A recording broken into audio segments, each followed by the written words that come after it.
By 1940, France was not just a nation at war.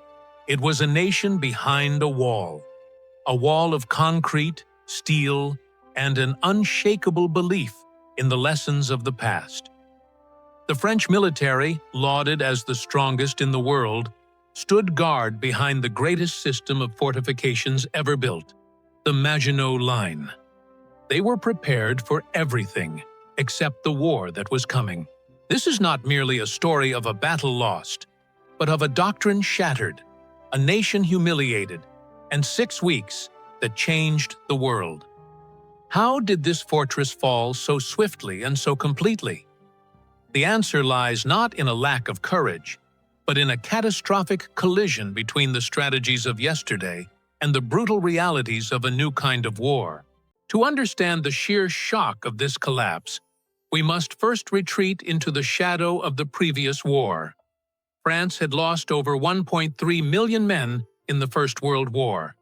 An entire generation was obliterated in the mud of the trenches. The nation's highest military and political priority was simple: never again. Victory would no longer be measured by gains on a map, but by the preservation of French lives. This profound trauma gave birth to more than a defensive line. It created a defensive mindset, physically embodied by the Maginot Line. It was a technological marvel, a subterranean world of electric railways, air-conditioned barracks, and retracting gun turrets designed to bleed an attacker white without sacrificing French infantry. But this magnificent fortress contained a fatal and deliberate flaw. It stopped at the Belgian border. This was not an oversight. It was the cornerstone of the entire strategy. The French High Command, led by General Maurice Gamelin, was certain any German attack would replay the 1914 Schlieffen Plan, swinging through Belgium. Let them come, was the thinking. The Maginot Line would funnel them north, where they would be met by the cream of the French army and the British Expeditionary Force in a grand pre-planned battle on Belgian soil. And the dense Ardennes forest, anchoring the northern end? Gamelin dismissed it outright. "It is impenetrable," he stated. "No significant force, especially tanks, could ever emerge from there." This wasn't just an assessment. It was an article of faith, and it was about to be proven catastrophically wrong. The German plan, Fall Gelb, or Case Yellow, was a work of strategic deception, designed by General Erich von Manstein. It wasn't just an attack, it was a trap. On May 10, 1940, the attack began. Just as the French script demanded, German Army Group B, with its paratroopers and loud, obvious attacks, slammed into the Netherlands and Belgium. The Allies took the bait.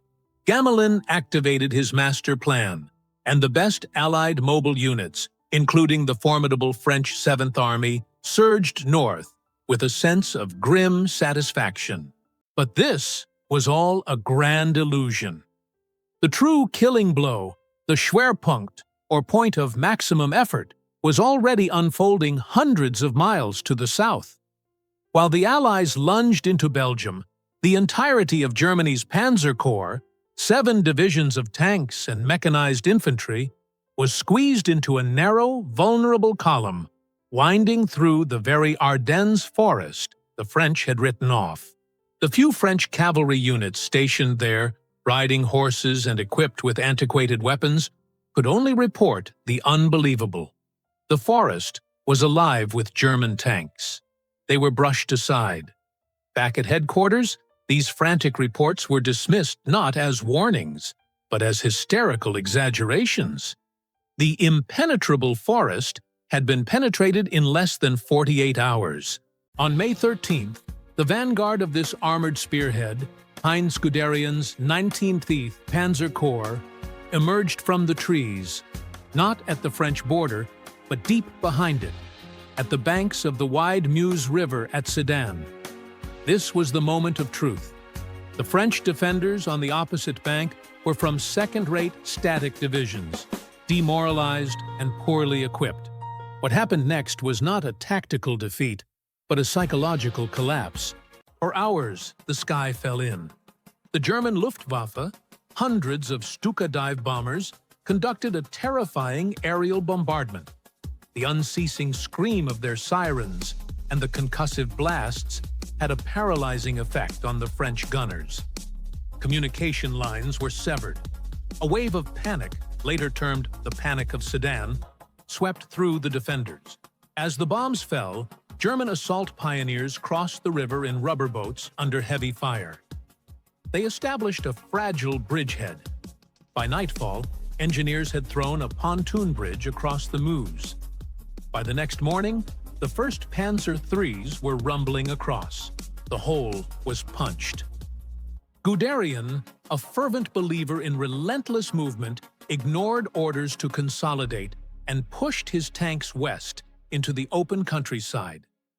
The impenetrable Ardennes had been breached, and the French army was now cut open. What followed was a blitzkrieg, a lightning war. The French command structure, built for a static war, was completely overwhelmed by the speed of the German advance.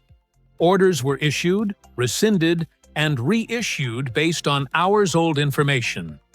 Reserve divisions were sent piecemeal into the path of the Panzer spearhead and were annihilated. Guderian's mantra was, "Nicht kleckern, sondern klotzen." Not a drizzle, but a flood. He pushed his exhausted crews onward, refusing to let the French regroup. The objective was no longer to defeat the army in front of him, but to get behind the entire Allied force. On May 20th, just 10 days after the offensive began, his lead units did the unthinkable. They reached the English Channel at Abbeville. The Allied armies were completely split in two. The entire British expeditionary force and the best remaining French units were trapped in a large and shrinking pocket in the north, with their backs to the port of Dunkirk. The mighty Maginot Line was now a monument to a failed war. Its garrisons bypassed and besieged in their own fortress. The evacuation from Dunkirk, while a miracle for the British, was the final humiliating act for France. It saved men, but abandoned nearly all of Britain's heavy equipment on the beaches, and more importantly, it signaled that France's most powerful ally was cutting its losses. The battle for the north was over. The Germans now wheeled south to finish the job. Paris, declared an open city, fell on June 14th. The government fled to Bordeaux, utterly demoralized. The new prime minister, the 84-year-old Marshal Philippe Pétain, a hero of Verdun, saw only one path: surrender. Britain's last-ditch offer of a political union was dismissed as a desperate fantasy. The promise of American aid was a distant prospect. The French army had suffered over 90,000 dead and 200,000 wounded in a matter of weeks. The will to fight, at the highest levels, was broken.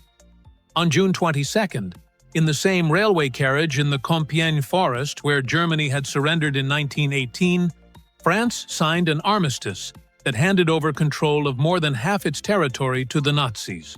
The fall of France was not a simple failure of arms. It was a systemic collapse. It was a failure of imagination. French commanders, trained for methodical warfare, could not comprehend the chaotic, decentralized speed of the panzer divisions. It was a failure of intelligence. They fatally underestimated the mobility of the German army and the power of dive bombing. It was a failure of command. Their structure was rigid and slow, while German commanders like Guderian and Rommel were encouraged to lead from the front and seize initiative. But ultimately, it was a failure born of memory. The trauma of the Great War had created a defensive, conservative mindset that prized safety over audacity. France built the perfect defense against the previous war. Germany, unburdened by the past, invented a new one. The fall of France stands as an eternal lesson. In war, to prepare only for the last battle is to guarantee defeat in the next.